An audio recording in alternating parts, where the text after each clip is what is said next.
Dicho esto, y pensando en esta asignatura, que no es precisamente una asignatura para lucirse, porque los ejemplos prácticos son muy difíciles.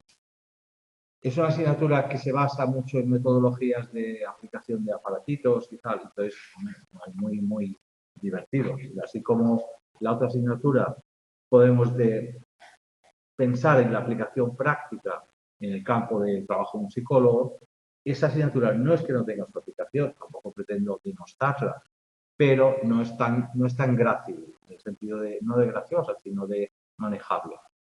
Si habéis estudiado el tema 0, que es el de 4 variables y tal, ya te das una idea de la conceptuación, que es muy inglesa, que se basa mucho en metodologías y tecnologías. Pero bueno, en el tema 1 os hacía referencia un poco a lo que era la historia de atención, como en todas las asignaturas, no entiendo muy bien por qué, pero todas pasan por la historia de la asignatura. ¿Os habéis fijado que todas es...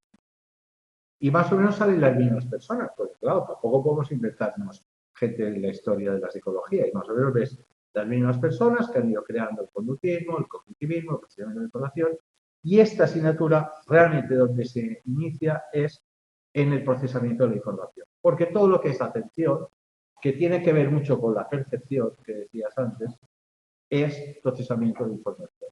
Lo que estudiaremos aquí es cómo procesamos, y es procesar va a ser el conjunto sensorial. Por esto tiene su importancia, hay que saberlo y bueno,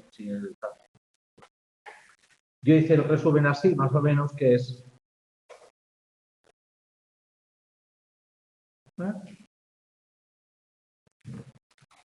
Vale. Pues voy a desconectarme. Ah, ¿tienes razón? No, sí que estoy desconectado. Ah, bueno, pero si no me... Sí, es verdad. Ahora teóricamente, gracias por decirlo, se agradece. Ahora estoy desconectado de aprendizaje. Estaba abierto el audio, es verdad. Ahora tiene que estar bien. Vale. Bueno, pues sí, perdón.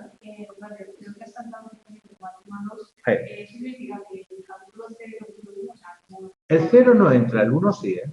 El 0 no. Y el 1 sí. Mira. Es que el 1 es historia. Y al final, mira. Me ha parecido de ver el manual que se queda en cartero. Que los conceptos básicos.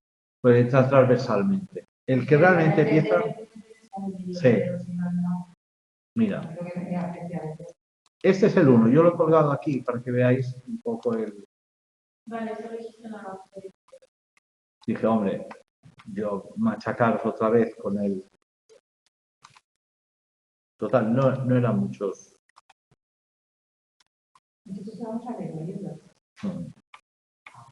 Son temas tan largos y tan densos que aguantar 3/4 de hora, que teóricamente una tutoría son 3/4 de hora.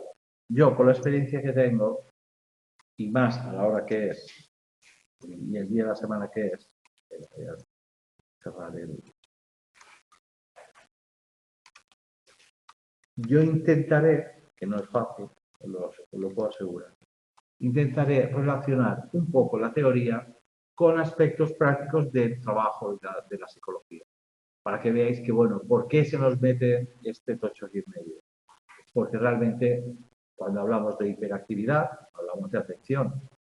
Cuando hablamos de señales de tráfico para ver la importancia que tiene el procesamiento visual de cara a tener una atención y evitar accidentes, etcétera, etcétera. O de cara a la organización del trabajo, saber que tener una persona delante de una pantalla no es un chicle que lo vamos a estirar 1 kilómetro. Tiene un tiempo de trabajo, un tipo de respuesta, una capacidad de carga controlada que no podemos sobrepasar. Es un poco lo que se aprende teóricamente. Sí, el tema 1, yo no digo que sea un tema ni malo ni no sé qué, tal, no. Es un tema que es interesante, pero que con leerlo bien, pues más que te lo cuenten, leerlo para pasar por ese capítulo, yo creo que es más como interesante que lo hagáis individualmente, porque nosotros hay algunos que sí que son más complejos, ver la aplicación que tienen y sobre todo la parte del aspecto. que se ven en el examen. Bueno, si queréis, vuelvo al 1, pero yo empezaría por el 2, lo que queráis.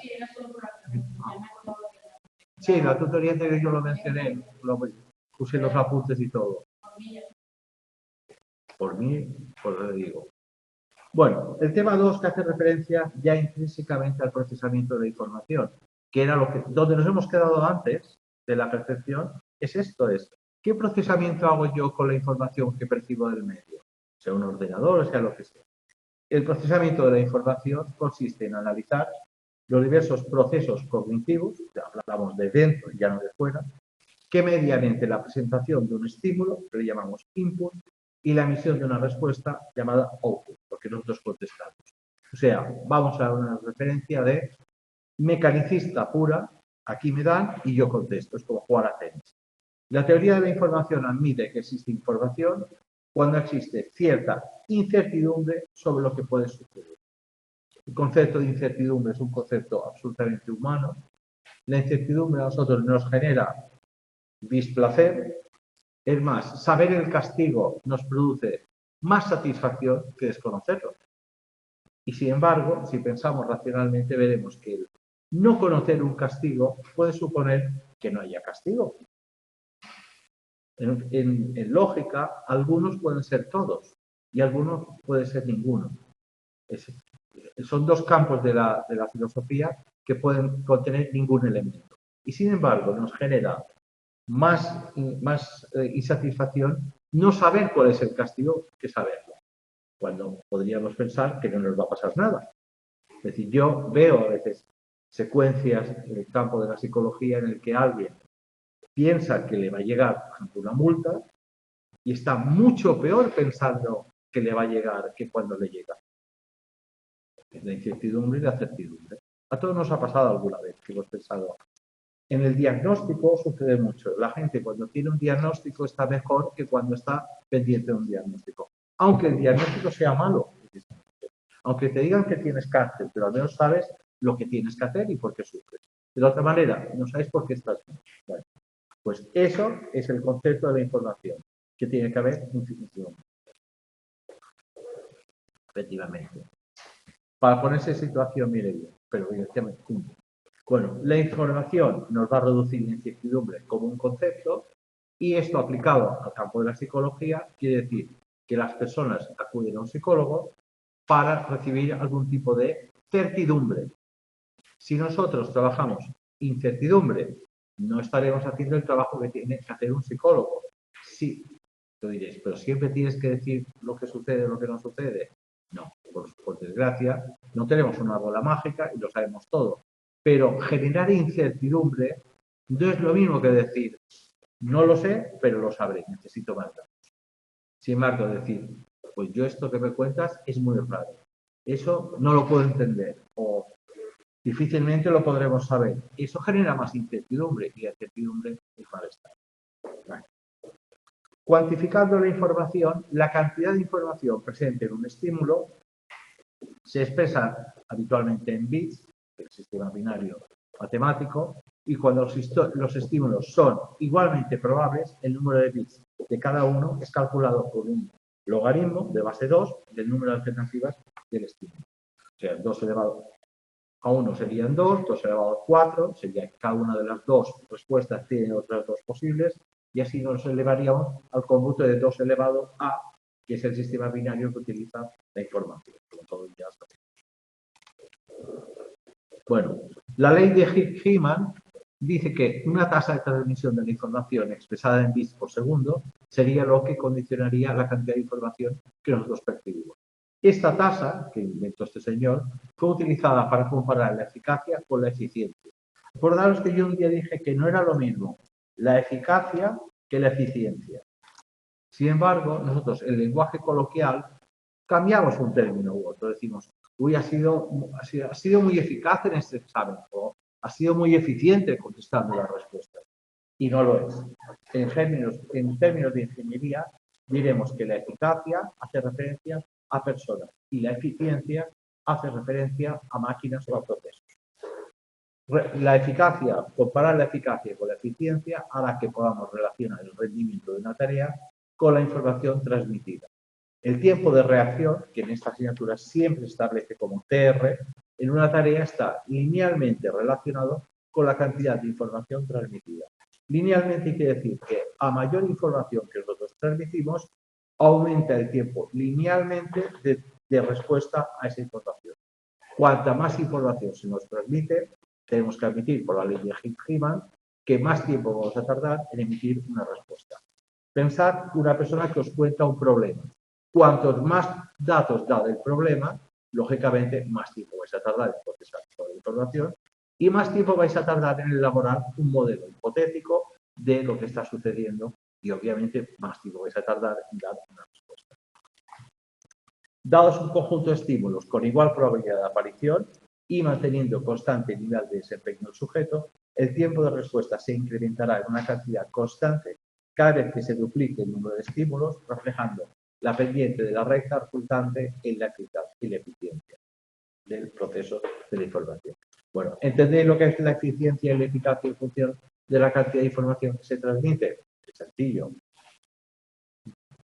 No es sencillo.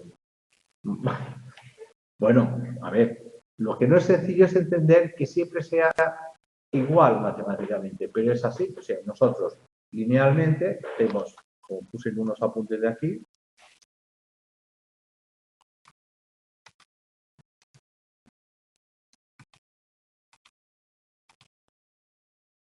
no era exactamente esta curva que quería enseñar. Pero que se ve claramente que en función de la cantidad de información que nosotros transmitimos, el tiempo de respuesta va aumentando.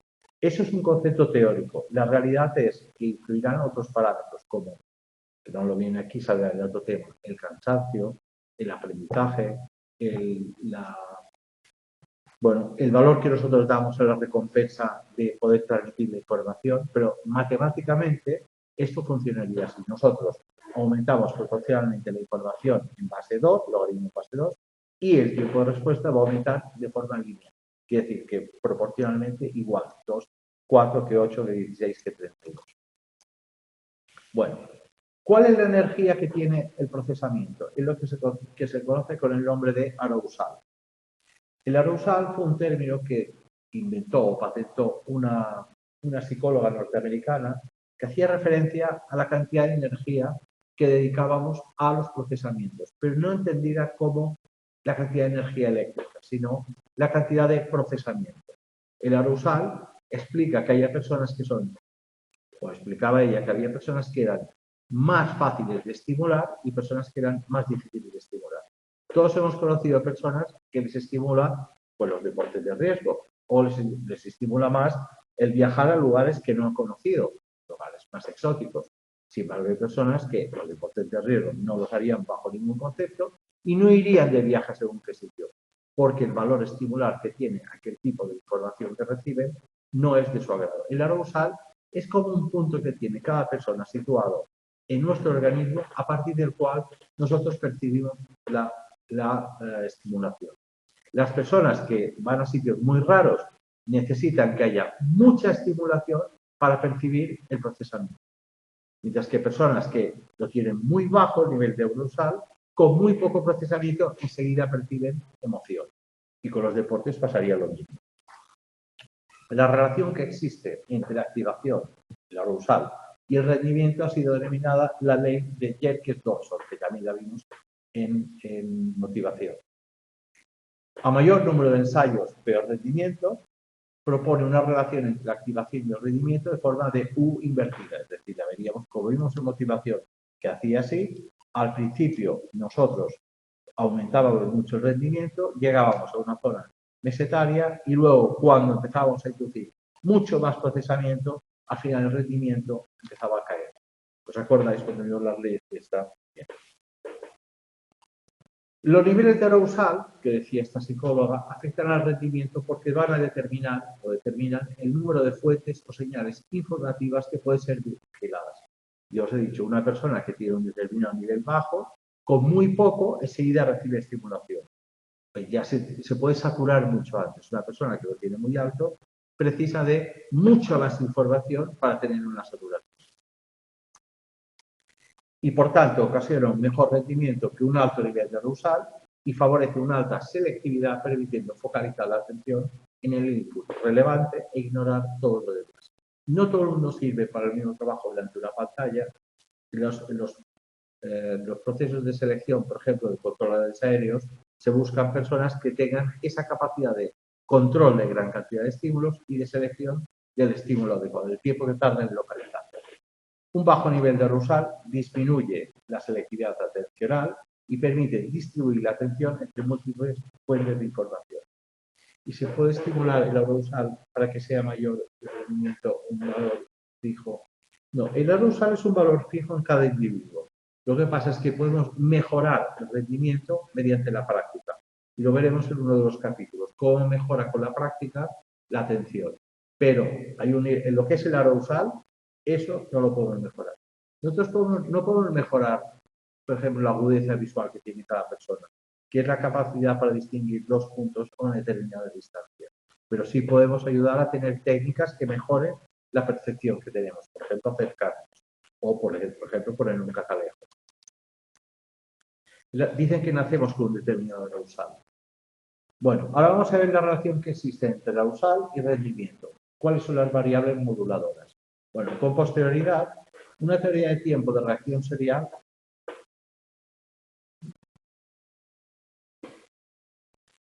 una tarea de tiempo de reacción serial. La presencia de ruido, lo escribí mal, perdón. La presencia de ruido disminuye el rendimiento de sujetos que han dormido adecuadamente, cosa que nos parece que tendría que ser al revés, aunque mejora el rendimiento de sujetos sometidos a la privación del sueño. Es decir, si nosotros hemos dormido poco, vamos a tener mejor tiempo de reacción serial. Lo que no quiere decir es que percibamos mejor los estímulos. Esto es otro tema. Es decir, son consistentes con la relación de forma de invertida entre activación y rendimiento que pronosticaba la ley de Yerkes-Dodson. Si nosotros aumentamos la capacidad que tenemos para detectar una serie de estímulos, llega un momento que produce el efecto contrario. El no haber dormido aumenta la capacidad que tenemos de detección.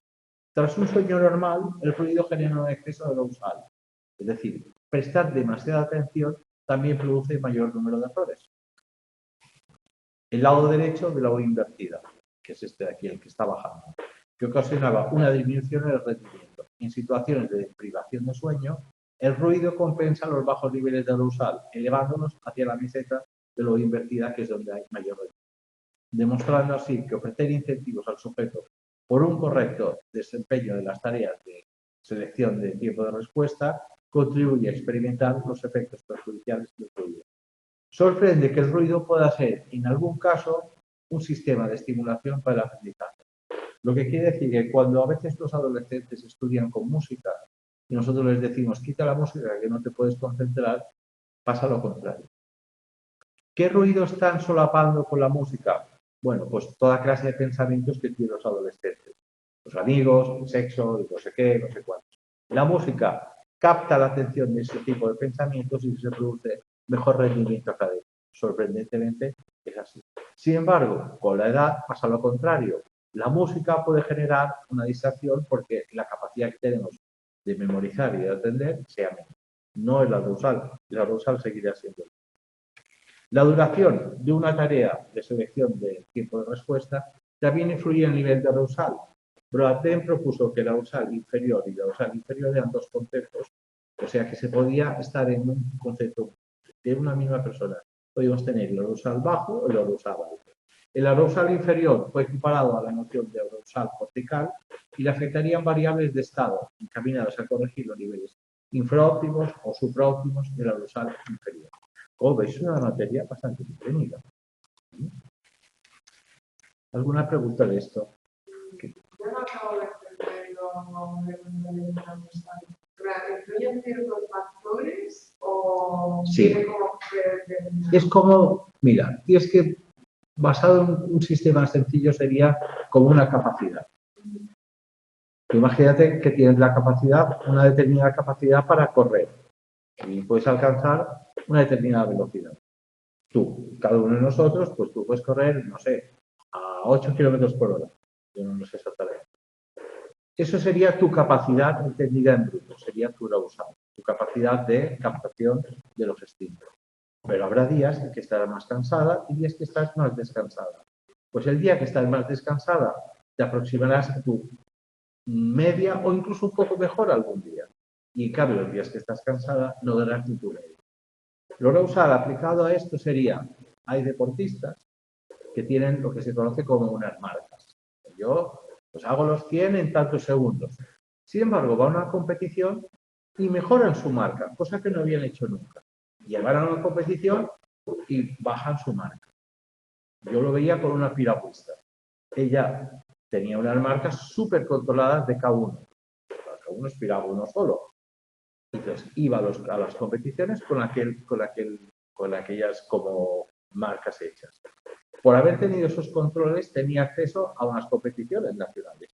Pero en las competiciones nacionales nunca cumplían con las proyecciones que tenía hechas.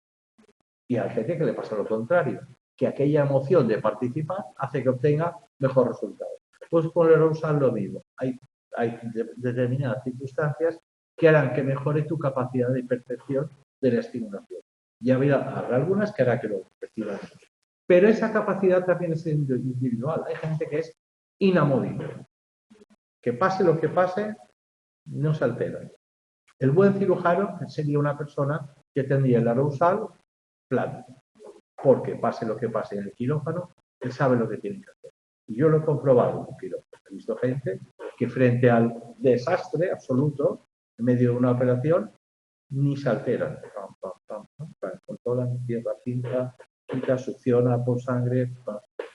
Es la persona que maneja perfectamente eso. ¿Es un aprendizaje? Bueno, yo supongo que con el tiempo esa capacidad mejora, no empeora. Y hay gente que no, hay gente que ese trabajo no lo aceptaría porque se pondría muy nervioso. Y varía con el tiempo, ¿no? Sí, pero puede mejorar a mejor o a peor. Claro. El aprendizaje en los casos de atención veremos que va a mejorar la ejecución de una tarea. Con el tiempo mejora, pero en el tiempo corto empeora. Porque a lo mejor la expectativa también reduce la capacidad de aprendizaje.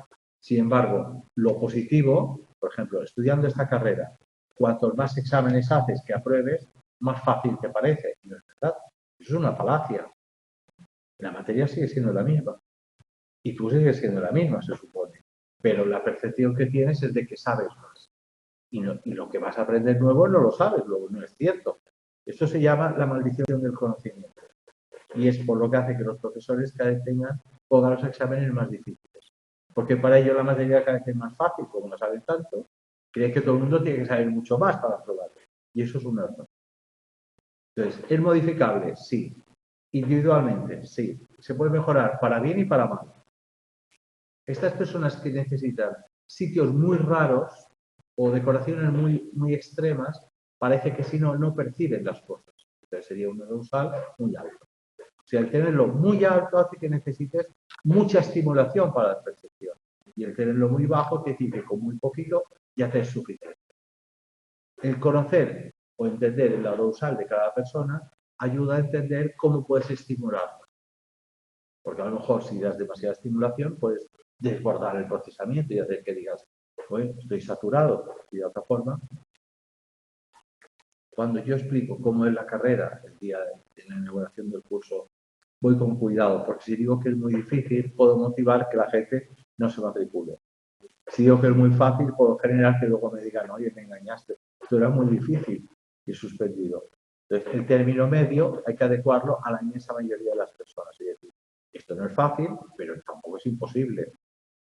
El tener cargas no es suficiente para decir que no lo podemos hacer, porque todos tenemos cargas, todos trabajan, todos vivimos y todos sobrevivimos. De acuerdo, ahora ha quedado más claro. Bueno, ¿cuál es el modelo de procesamiento inspirado en los sistemas energéticos? Los sistemas energéticos explican de forma más clara el procesamiento. Sanders propuso un modelo ampliado de procesamiento de la información en el que, junto con los estadios de procesamiento, hablamos a veces del procesamiento profundo, del procesamiento superficial, contempló la participación de sistemas energéticos. Diferentes estudios sobre el procesamiento de la información disponen de relaciones particulares con mecanismos energéticos relacionados con el esfuerzo. Es una forma más de ingeniería de entender el procesamiento, más bien es un sistema informático, pero que es verdad que la información contiene información y procesamiento equivale a energía. Lo más relevante del modelo es la incorporación de 3 sistemas energéticos diferentes. Por un lado, el arousal, que es donde yo tengo mi nivel de activación, a partir del que yo me siento estimulado. La activación, es decir, qué activación me estás dando, no es lo mismo que yo vea un desierto que vea una selva, y el esfuerzo que yo hago pues, para entender qué es una selva o qué es un desierto. Un mecanismo de evaluación vigila constantemente los niveles de arousal y de activación y a partir de ellos puede incrementar el esfuerzo, lo que a su vez afectaría a dichos niveles de arousal y activación. Bueno, dicho de otra forma, quiere decir que si nosotros conociéramos el arousal de cada persona que trabaja en un determinado medio, podríamos prever que aquel día, si va a haber más dificultades, tenemos que ponerlo sobre aviso, sobre alarma. A los pilotos de líneas aéreas durante unos años les daban su biorritmo y les decían, hoy tu biorritmo, son 28 días, es este. Cuidado que es bajo. Es decir, parecía que si sabías el nivel de activación que tenía aquella persona en aquel momento, podía facilitarle el que cometiera menos errores. O al revés, que estuviera más relajado porque pensara que tengo un buen nivel de activación. Por otro lado, el sistema de esfuerzo grosso modo, equiparable al procesamiento consciente, tiene una influencia directa sobre la eficacia y la selección de la respuesta más apropiada para la tarea en curso. Es decir, si nosotros conocemos nuestro esfuerzo, también sabemos que podemos buscar más lejos o más cerca en la respuesta a un determinado problema. Finalmente, el mecanismo de activación, que puede ser interpretado como un estado de preparación o disposición para responder, va a influir en el ajuste motor de ejecución real de la respuesta. ¿Qué quiere decir esto resumido? Que si nosotros vemos venir la castaña, nos preparamos. Sino que os peguen con un coche un golpe por detrás, viendo venir el coche que os va a golpear, sin verlo, veréis la diferencia de respuesta de preparado para la acción o no preparado para la acción. ¿Os ha pasado alguna vez que os han dado un golpe por detrás sin verlo venir?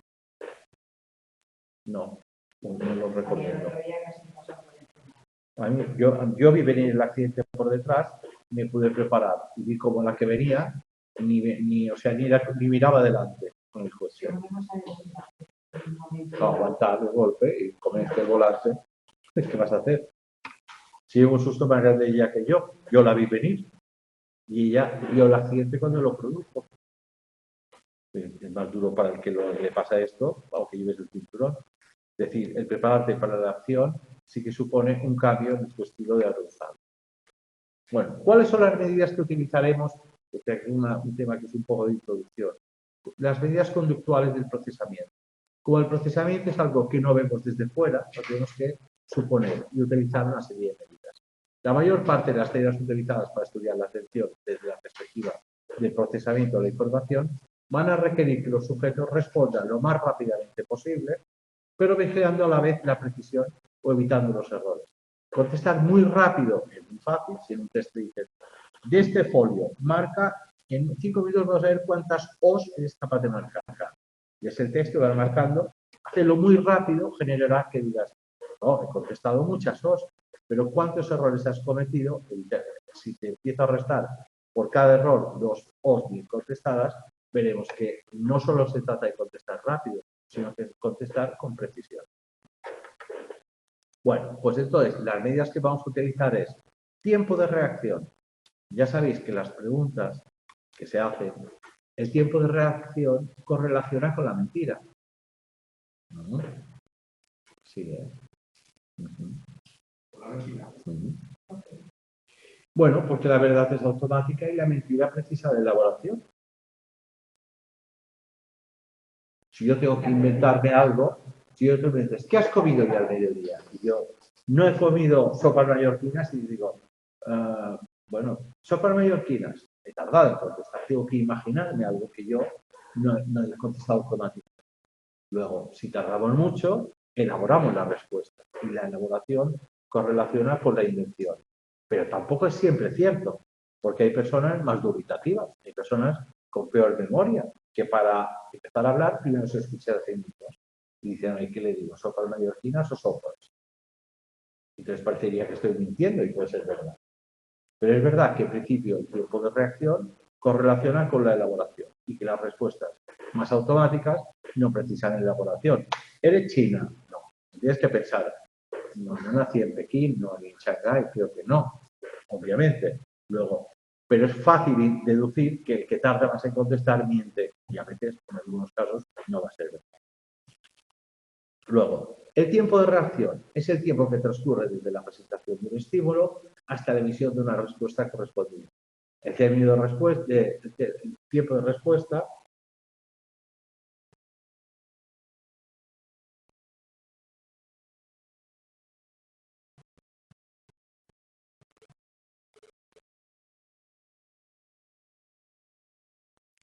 bueno, sí, es verdad esto. Lo que dices es cierto. La respuesta automática sería la verdad y la mentira precisaría de elaboración. Sería, primero, inhibir la respuesta automática de ¿eres China? No.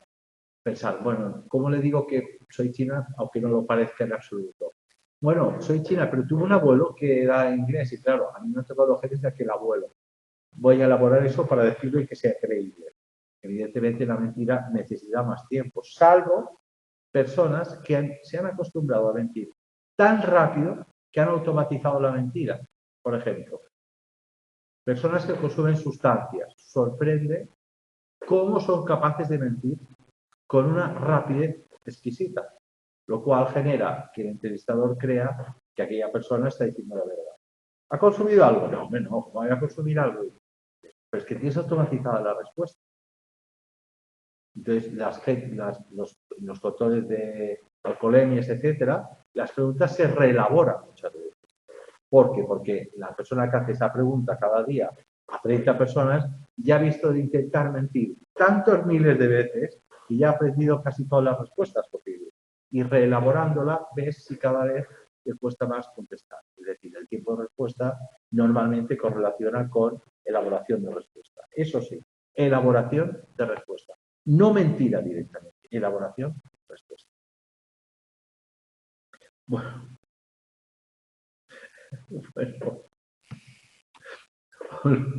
es que yo creo que los políticos no mienten, sencillamente no dicen nada, que es diferente.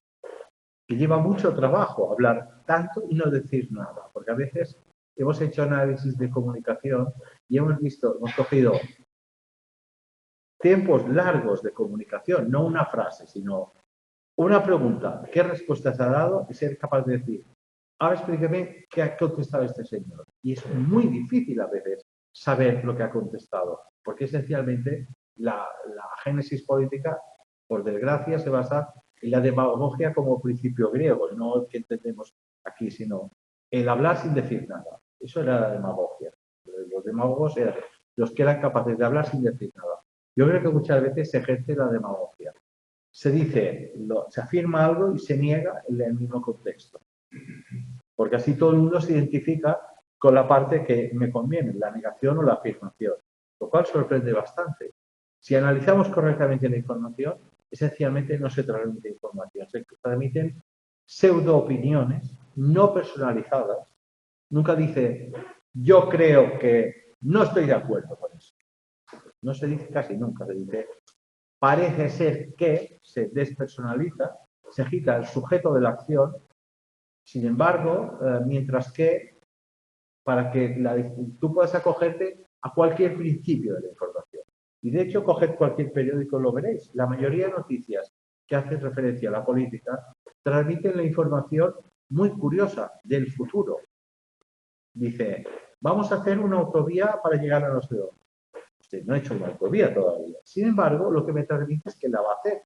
Luego yo me atribuiré, sin darme cuenta, el valor a usted de hacer una autovía, que a lo mejor ni se hace nunca, ni la hace usted, por supuesto. Luego, las acciones se transmiten como personales. Es decir, he decidido que aquí se haga un hospital.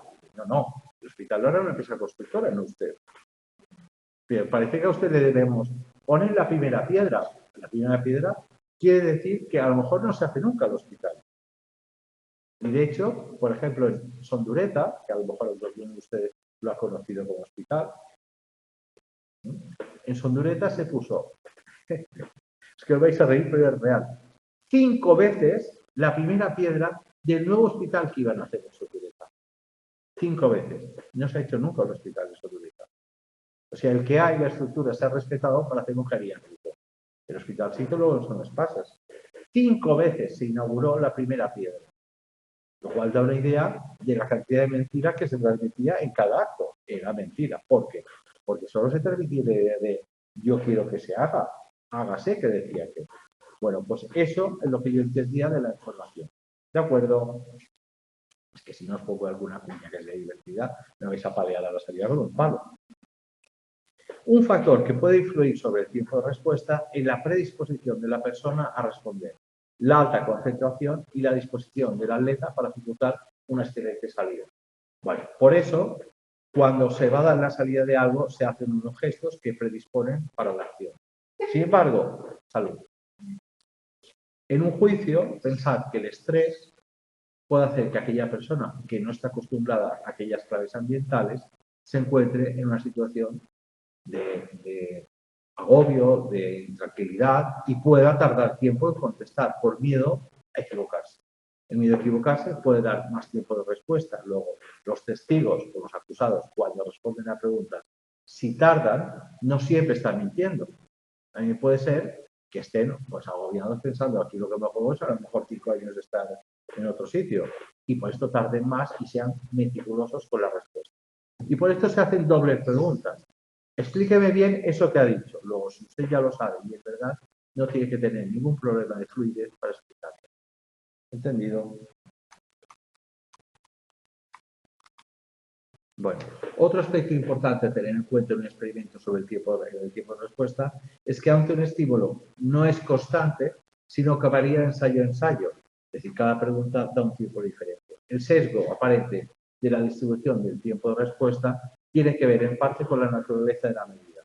Es decir, si nosotros, es verdad que observamos un juicio grabado, todos los juicios se graban y los intervinientes pueden tener una copia, los abogados, las partes, vemos que un interrogatorio muy largo, al principio se tarda mucho más en contestar que al final. ¿Por qué? Bueno, porque las claves ambientales las vamos asumiendo, vemos un poco qué nos pregunta el fiscal o qué nos pregunta el abogado de otra parte, y eso también nos genera una confianza, una mayor relajación y que el tiempo de respuesta se vaya cortando. No que al acortarse ahora diga la verdad y que antes tiempo. Otro término que es importante, aparte del tiempo de respuesta, la precisión de la respuesta. Bueno, la precisión de la respuesta también se utiliza como variable dependiente en forma de que se suele calcular la proporción o el porcentaje de respuestas correctas o bien la proporción o el porcentaje de errores. Y un aspecto importante durante la interpretación de los datos de precisión es que la posibilidad de cometer un error depende del número de alternativas de respuesta. Los exámenes de 3 respuestas o de 4 cambian el resultado. Y cuantas más alternativas de respuesta existan, más bajo será el porcentaje de respuestas correctas debido al azar, sobre todo si restan, dentro de ello no hay ninguna. Pero bueno, suponiendo que no restaran, cuantas más respuestas tuviera una pregunta, más fácil sería que el azar no funcionara a nuestro favor, más bien funcionaría en sentido contrario. El otro día en clase, de otra asignatura, y no diré en cuál, pregunté, el examen tiene 40 preguntas. La respuesta es verdadero o falso. Y dije, ¿qué nota sacaría o cuántas contestaría bien y cuántas contestaría mal una persona que contestara al azar? Sin leer la pregunta. De 40 preguntas, verdadero o falso. ¿Cuántas contestaría bien y cuántas mal? Sin leer la pregunta. ¿Cuántas? 33% aproximadamente. Sobre 40 preguntas, 33%. Al azar, sin leerlas, ¿eh? X, un 33% más o menos, ¿no? Pues cada 100 preguntas, 33. Pero piensa que solo son 2 respuestas. O sea, verdadero o falso. Pues a lo mejor de 40 preguntas, 10 o 12. 10 o 12. Muy bien. 10, 12. Podrían ser cero. Podría ser En 0. teoría son 50. Sin leerlas. Sin leerlas. Sin leerlas. Simplemente poniendo. Primera, verdadero o falso.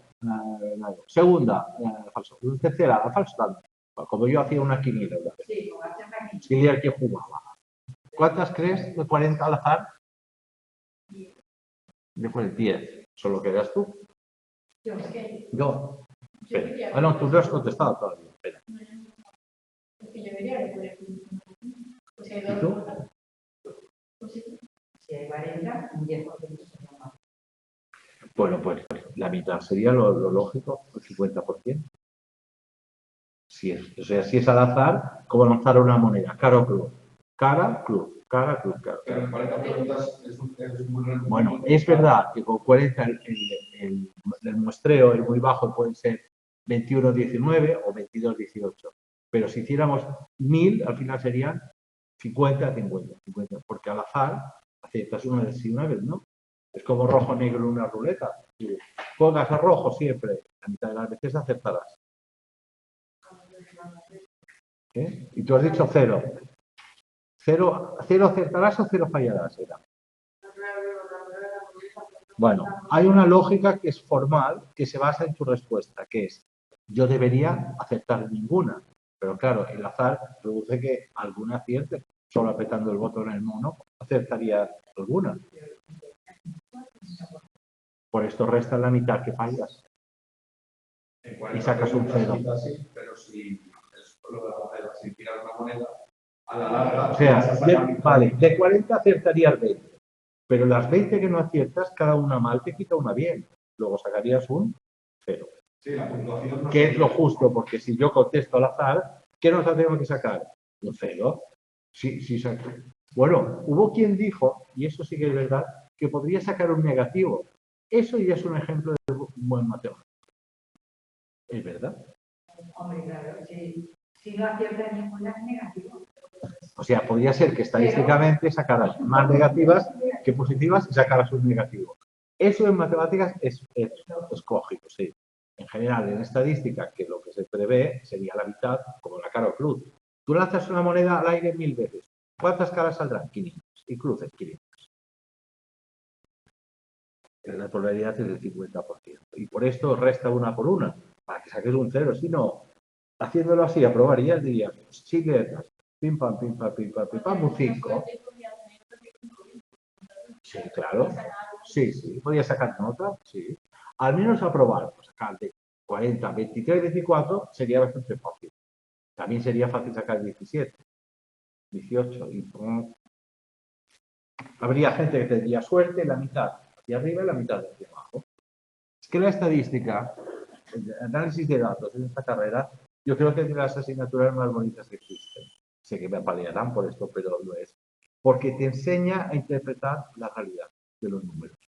Y la realidad de los números es farmacología, curvas de crecimiento de tratamientos, efectividad de trastornos, etc. Todo esto te lo enseñan los números al final. Luego, manejando muy bien los números, entendemos muy bien la realidad. Los números se crearon, los grafismos, después de la realidad. Había 3 manzanas y nosotros pusimos un 3, pero había 3 primero. En aquella zona estáis contaminadísimos, ¿eh? Sí. Joven, aléjese de los viruses. Bueno, la precisión. Queda claro que cuantas más alternativas de respuesta existan, más bajo será el porcentaje de respuestas correctas debidas al azar. El equilibrio de velocidad-precisión. Bueno, eso es otra de las variables que nosotros vamos a mirar. Si en ese texto que yo le he proporcionado le digo que tiene toda la tarde, no se equivocará en ninguna O y me las va a marcar todas. El problema es que ha utilizado toda la tarde. Luego, la velocidad y la precisión de respuesta están estrechamente vinculadas, pero de manera que enfatizar que una de ellas afectará negativamente a la otra. O sea, son inversamente proporcionales. A mayor tiempo, mayor precisión, pero peor rendimiento intelectual. Aunque por norma general el tiempo de respuesta es la variable dependiente de mayor interés en un experimento, también es habitual registrar medidas de precisión. La precisión es lo que hace que las personas que tienen hiperactividad contesten muy rápido, pero con muchos fallos. Y la gente que tiene déficit de atención conteste lo contrario. Súper bien, pero súper poco. Porque necesitan mucho tiempo para marcar. Claro, se equivocan muy poco, pero marcan muy poco párrafo. No llegan al final o tardaría mucho tiempo. La ventaja de recurrir a ambas medidas, es decir, al tiempo de respuesta y a la precisión, es que nos permite determinar si se ha producido algún efecto del llamado balance o contrabalanceo, equilibrio, velocidad, precisión. En 5 minutos cuántas marcas y saber cuántos errores has cometido. Establecer un sistema de cómputo y poderlo registrar. Y bueno, Y lo siguiente son las medidas psicofisiológicas, primeros potenciales evocadores. Lo dejaremos aquí porque es muy tarde y no quiero masacraros más. O sea, ahora veremos, esto es lo que se ve en los test, marcar, prestar y tal, y luego lo que hace el organismo cuando presta atención, las diferentes técnicas que hay para poderlo controlar, que son en el fondo las más precisas de todas. Bueno, muchas gracias por escucharme, muchas gracias por venir, gracias por ver las grabaciones y gracias por estudiar, que es lo importante y que es lo que produce el placer del conocimiento. Hasta la semana que viene, gracias a todos.